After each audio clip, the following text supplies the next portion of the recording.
Our guests today are Tony Pomerleau, who is the chairperson of the Burlington Police Commission, and Kevin Scully, who is the chief of police. I think that it's fair to say that, tragically, within the last couple of months, Vermonters and people in Burlington have become more sensitive to the issue of crime. In many ways, we pride ourselves as a state on being somewhat unique and somewhat different from the rest of the country. But I have to say that during the last number of months, in too many tragic ways, we seem to be following what's going on in other states. And there have been a number of brutal murders, including the double murder here in Burlington. And I've asked Tony and Kevin to join us today, basically to talk about the police department, how we're doing today, where we want to go in the future. Let me start off with Commissioner Pomerleau. Tony, you have been with the police department, police commission, for a number of years.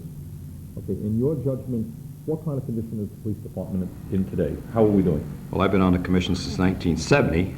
Today is by far the best I've seen the police department. The past 5 years particularly, I think we've brought our house in order. We've added on many services such as auxiliary, such as the park commission, park patrol, and what we seem to have a few years back, we had a lot of difficulties in filling the vacancies. The reason for that was the big turnover, of course, was lack of pay. So we did need presumably a lot more people back then than we had, but at the time it was a little ridiculous for me to come into the city hall and ask for more people when we could not fill our present capacity people. So today we are up there, and today the morale is good. We are up to full capacity. We've added on. We've taken over the airport, which is 10 people there, which is another service, and it does put strength in our department a little bit. Okay, today, let me just interrupt you, Tony. Today we are at 85 men and women. But that includes 10 people. 10 at the airport. Okay. We want to keep in mind that those 10 are really not for Burlington. Right. They're for the airport, and they're being used up there. And so we do have 85, but actually 75 that is for the city of Burlington. Right. Okay, and I think one of the points that you have been making is that in terms of the actual number of men and women who are in uniform today, who are out on the street, we're doing much better than we have in the past because we have virtually no vacancies. I think we have one vacancy today, which I presume we'll fill pretty quickly. And that was just recently. And I think what's important to bring up, that keep in mind that, say we were authorized for 71, but if we have 10 vacancies, it takes time to fill in those 10 vacancies. So that means that we were 15 to 20 short at many months. And when you do keep them up, keep your vacancy filled, and we have a better method of recruiting. So we're probably today, maybe 10 better than we ever have been. And we had said in the past, and it was proposed last year, again, that we needed 18 to 20 people. At the late 70s, we had proposed that, but again, we didn't have a house of order, so that's why we didn't come in. And now we have our house in order, and I consider the department better today ever since I've been on, since 1970. Incidentally, I've been on a little bit longer than the chief have. Okay, Chief Scully, you're there long hours every day, and you're on top of the situation. You have the hands-on job as chief of police. From your vantage point, how does the situation look? How are we doing? Where do we have to go? In the last 2 years, we have experienced a lot of positive growth at Burlington Police Department. We've initiated a number of special units already. Entrance to the Parks and Beach unit is one of them, which is a summer concentration in the recreational areas of the city of Burlington by use of college-age students who receive training from Burlington Police in a number of methods of applying citizen compliance to the law in a very cooperative fashion. We also have the sexual assault education unit in place, which comes to us as a result of a federal grant through the Human Services Agency of the state of Vermont. And in that particular situation, we have a unique combination of detective services and uniformed services. We have a detective services coordinator that works with 4 uniformed police officers which allows us to have personnel available for every shift to respond to that particular need.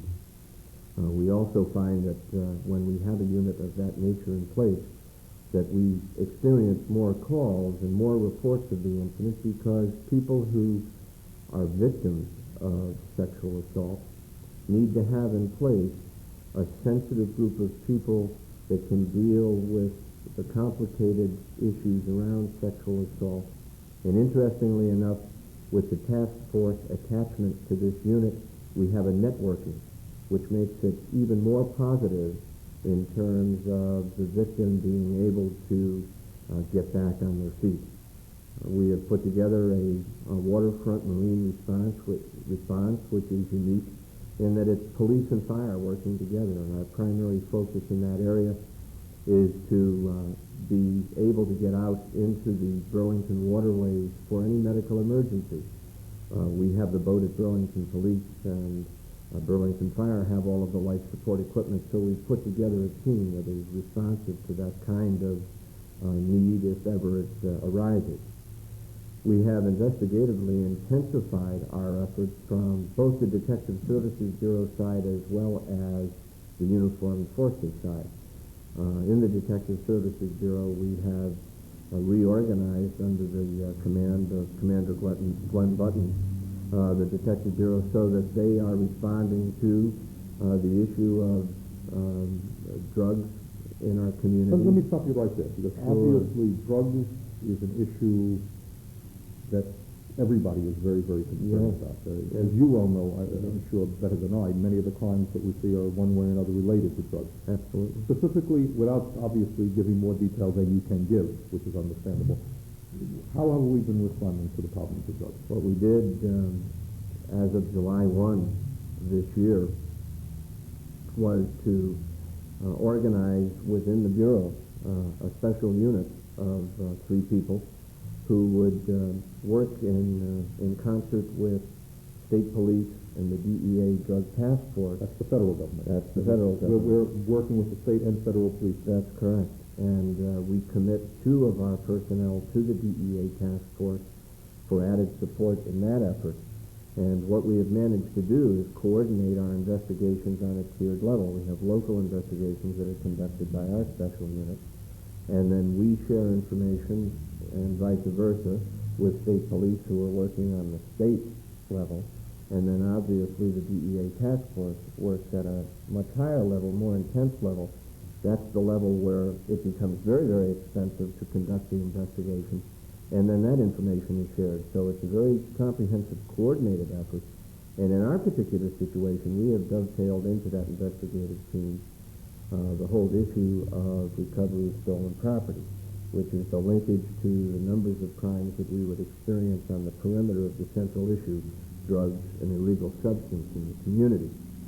So from those fronts, we have become very intense. In the uniform side, we have moved to reorganize some of the shift configuration, and one of the unique situations that we're developing is a special enforcement group within the uniform force that will deal with a lot of the enforcement issues around ordinance, the motor vehicle code, special issues for neighborhoods when they arise, the Old North End, for example, who might have some special neighborhood issues that need attention, or the New North End, as we might recall a number of years ago, we had a series of house breaks in that area. That uniformed special enforcement force will be able to move around. In conjunction with all of that, we have also developed a personnel development program in which people will be rotating, and one of the uniformed special enforcement force people will move into the Detective Bureau for a 30-day period to get that experience. Our police community relations and crime prevention initiatives and efforts have just been building over the past 2 years, and I think a very dramatic way. We've maintained the services that we had in the past, for example, the Officer Friendly Program, and we've added to that the DARE project, which is the Drug Alcohol Resistance Education Unit, and that makes the linkage for us from kindergarten right through the 6th grade. It's a very critical time for children when, as they move on into their middle education years, will be under the pressure of peers to experiment, and we're ahead of that. We're ahead of that kind of an issue. Our Police Community Relations Unit has been working diligently in neighborhoods. We had the Explorer Post 800, which is sponsored by us with the Boy Scouts of America, and our Crime Prevention Unit has, to date, organized 40 neighborhood watches throughout the city. And those neighborhood watches are the direct energy of residents of the city living together and understanding that there is a responsibility to share in protecting a neighborhood, and are organized, and we have a telephone system network. One of our most unique groups that is underway right now is the Lower Church Street Neighborhood Watch, which is a combination of businesses and residents. And we're very proud of their initiative and very happy that they're underway. And they need to organize for the purposes of making their neighborhood a better place. Okay, and Chief, if some of the viewers out there are interested in the Neighborhood Watch program, they can call up the police department and get information as to how to set up. They can call Burlington Police Department at 658-2700, ask for the Crime Prevention Police Community Relations Unit, and the unit supervisor is Sergeant Gordon Gilbert. Just ask for Sergeant Gilbert, and he'll put you in touch with the right members of staff, so that if you're interested in organizing, we're certainly more than happy to help you out in doing that. Okay, let me just go here to Tony and ask him a few questions. Tony, I think we're all in agreement that in a wide variety of areas, we're in better shape than we were before when making progress. But obviously, more has to be done. Why don't you talk about what your ideas are for the future and what you would like to see done for the Burlington Police Department? Well, yes, we've added on many, many new services. We need more. One of my pet demand would be that we put on more foot traffic patrol on the Church Street area, and have a backdoor checkup. For an example, many people forgets lock the door in their store, and no use invite them to break in. At the same time, I think it brings us up to date who's in the alleyway and who, and if they know we're going to check, we could prevent it. I think our big wishes are that, not that so much that we catch these criminals, so forth, so how many can we prevent? And this is our real goal. One of our goals, of course, besides adding on personnel, is a new building. 4 or 5 years ago, we had proposed a new building, a police department, a community center together. And at the time, there was supposed to be some federal money, and that fell through. Tony, let me interrupt you if I might. You and I know why we think the present building is inadequate, but maybe you might want to explain to the people why we feel that way. Well, the building was never adequate at the beginning, from the start. At the same time, and I'm not criticizing the other commissioners like that, because it was so much better than what they had, but that's not the real answer. It wasn't really divided up properly to the specs of the police department, and even half of it was an old building at the time. What was it, originally an ice cream? Ice cream, yeah. But an ice cream factory? Yeah, Frojoy. And the freezers were there, and that's why it's all cement in the back. And when did the police department move in there?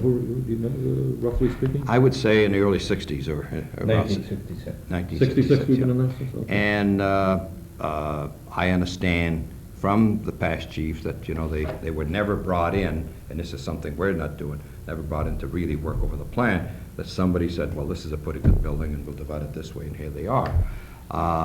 So anyway, we want to plan a building that will not only manage our present situation, but 20 years down the road. Not that we're going to build a big building for 20 years down the road, but design it that it can be expanded at that particular location. Then we realized that the fire department also needed, they're in bad shape, need a new building. So now we're concentrating to have a building for the police department as well as the police department, fire and police. And then the police department has planned to do all the communication, and which is we do a lot of it now. We do it at 9/11, so we have it's a lot of work ahead. This merging the two departments in the same building takes a lot of planning. So it can't be done this month, next month. We've got at least 6 more months, because it not only, particularly the fire department, they have all the substation that some are very old, they want to abandon and build new one, and their headquarters. So it's a bigger problem for them to put pieces together than it is for us. And if it should not work out, which I think it will, and there's no reason why it would not, then they'll go back on our own and have the police station by itself. But our building is in bad, and it was bad when we first moved in. Okay, now in addition to the new facilities, I think one of the things that we are in agreement on is that we should be moving toward an expansion of the police force, the number of people on the department. Yes. Within the next 5 years, adding, hopefully 5 years from now, we'll have 20 more, maybe at increments of 4 or 5 a year. Is that right? We hope to put on 5 within the next year, maybe 3 to 6 months, we'd have 5 more, and then add on, because we can't really put on 16, because, they have to train them. It takes really a year by the time they're on the street. Now, they might do some services to replace some of the other uniform people, but to have them really know the city and go through their training and so forth, so on, it really takes about 1 year. And then a lot of time, before the 1 year on probation, they're not cutting the ice, so there's no use keep them on, and so we have to start all over again. So this is another thing we're working on, which we'll have this coming year in the spring, is a substation on North Avenue, which has been long coming. This, we have the location, we have the money for it, and the specs are going out this coming week, I guess. Are they going out to bid this week, Wally? We have all the specs are available now, I think. The bid books are being reviewed, they're not back yet. Yep. But I met with our city attorney this morning, and it's in the final stages of review, and the final bid books will be ready, so when do you think start the advertising. Do you think by the spring it will be? Oh, very definitely. By spring, the substation will be open. And we're really orchestrating around some of our summer activities, because one of the activities that we will stage from that location will be the Paxton Beach unit from the substation. I'd say June 1st, the latest, because it's not a big job, it's only a $20,000. Right. The building is there, some remodeling inside, so it'll take a very short Okay, time. you should tell the people where the building is going to be located. It's on Letty Park, right in back of the North Avenue Shopping Center, and this will accomplish many things. One, if the citizen from the new North End can come there for the driving license or any complaint like that. At the same time, there's a lot of activity on the Letty Park. Our police department will be there, and having somebody visible there, automatically, I think it cuts down the possibility of break-in and so forth, so on. So I think we're heading the right way. We have a lot more work to do, and I'm sure 5 years from now we'll have a lot more work to do. We got to keep up. I think what we're trying to do now is catch up. We had unfortunately a few bad years, and I guess it goes up and down, and we weathered the storm. I think after the storm was all over, we were bigger and better, and we were better. We ended up with Kevin Scully. So am I right, Kevin? We're bigger and better. Absolutely. So anyway, it's a pleasure to work with Kevin. And it's been a lot of fun for me, and as the chief will tell you, it does demand a tremendous amount of hour. And this is what the commissioners, I think if the commissioners are no good to anybody if they just come in for the meeting and vote yes or no on something. I think they got to get involved. And I think this is what I've done. This has been a nice city. I owe it to the city, and it's been a lot of fun working with the police department. And we don't accept defeat. Let me ask, while we're chatting about police matters, I am not sure, Kevin, that the people, average citizens, know the process by which police officers are asked to go through before they're accepted to the department. I think sometimes people may say, well, gee, I need a job, I think I'll go to the police department and just walk in and get a job. First of all, tell us a little bit about the process and what percentage of the applicants actually end up being on the Burlington Police Department. Surely. It's a very long process and one that is very specific in nature. The easiest part of the whole process is filling out the short form application, as we refer to it, which gives us information about an individual, enough so that we can enter them into a computer program that we maintain for a call-up for written examination. After the whole process is done, very rarely do we see more than 6% of an application file accepted for service at the Burlington Police Department. So we're talking about every 100 requests or 100 applications, only 6 getting into the very final stages of acceptance. But let me review what the process is all about. After you've accomplished the easiest part of the whole process, you would be notified for a written examination. The written examination is a general aptitude test. It reviews, if you will, your knowledge of mathematics, vocabulary, your ability to comprehend, those kinds of fields for entry into the police service. This particular test comes as a result of testing not only in the police field but in the private sector, and it is validated through that testing here in the state of Vermont. So one of the things that we're very proud about is that the testing unit is related to a validated battery of tests that were administered here in the state. We have a psychological portion that goes along with it, and we're fortunate to have a consultant who reads the psychologicals and provides us with a report, and that report will determine whether the individual is suited for police service, and again, it's specific to the state of Vermont. Dr. Chris Barthol at Castleton is the advisor, and what he does is sends us back a report after a testing unit, which is a confidential report on each individual applicant. If the applicant has successfully passed the written examination, which means that you have to pass with better than 70%, and has a psychological evaluation that fits within the limits that we set as a police organization for acceptance, then the individual is ready to appear before an oral board. At this point, there's a rank ordering of those test results, and it places individuals on a scale of 1 to 10, 10 to 20, and we start the oral board process. Who is on the oral board? The oral board is comprised of Burlington Police staff officers, and we always invite a member of the community, one of the business people from the community, to serve on the oral board. One of the things that we're very interested in having is the perspective of the citizen as the interview process is ongoing.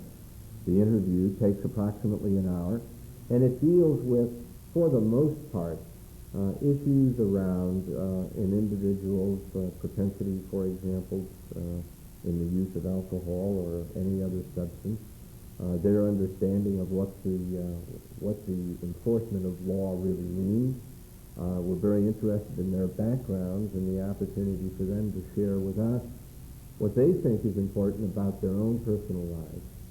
After the oral board is completed and an individual is advised then and there of successful completion, a medical examination is ready, and they will receive an appointment to appear before the medical board. There will be an examination of the individual, and when that report comes back to us and indicates the individual is in good, healthy condition, then we start a very intensive background investigation. And in that background investigation, we will find out just about everything there is to know about the individual. It does not overlook very much at all, but our focus is to provide for the citizens of Burlington the very best individual. Who does that background? Does the police department itself do it? We do the background ourselves. Our own investigators do it. They're all trained in doing background investigations and in acquiring information from people that sometimes people don't even really want to share with you. And then in that background investigation, if there are any areas in which there is question, a last opportunity to assure the best possible option to the candidate will lead us to the use of a polygraph for clarification and validation purposes only, and the process has come to an end. That process is brought in its totality to my office and reviewed, and as I review those applicants, I will select based on the needs of the agency and the community. There are all sorts of varied backgrounds. For example, we have people that come to us with backgrounds in psychology, backgrounds in engineering, backgrounds in the sciences. We have folks that come to us from a very outstanding, healthy work background. They've established a very excellent work record. They may not have a broad educational background. We weigh all of that out, and we make final selections. What percentage of the men and women in the police force? And by the way, in terms of women, we have how many women on the force? Right now, we have 9 women, and they serve in the uniform capacity, which is one of the bright turns of history for us at Burlington Police. This is more than I think we've had in the past. That's more than we've had in the past, yes. Okay. In terms of, say, police officers with college background, are many of the people coming to us with college backgrounds? We are seeing more and more applicants with college backgrounds, and it makes the selection process much broader, of course. Right now, in the service of Burlington Police Department, I would say that there are approximately 45% of the organization who have completed to a baccalaureate. Some have master's degrees or are working towards master's degrees, and there are some that are still working toward a baccalaureate. But certainly, the advanced education is. Okay, let me just mention here, obviously, that if there are, I think there's nothing that would please you more is to see local people apply and join out who know the city of Burlington, who grew up here. Yes.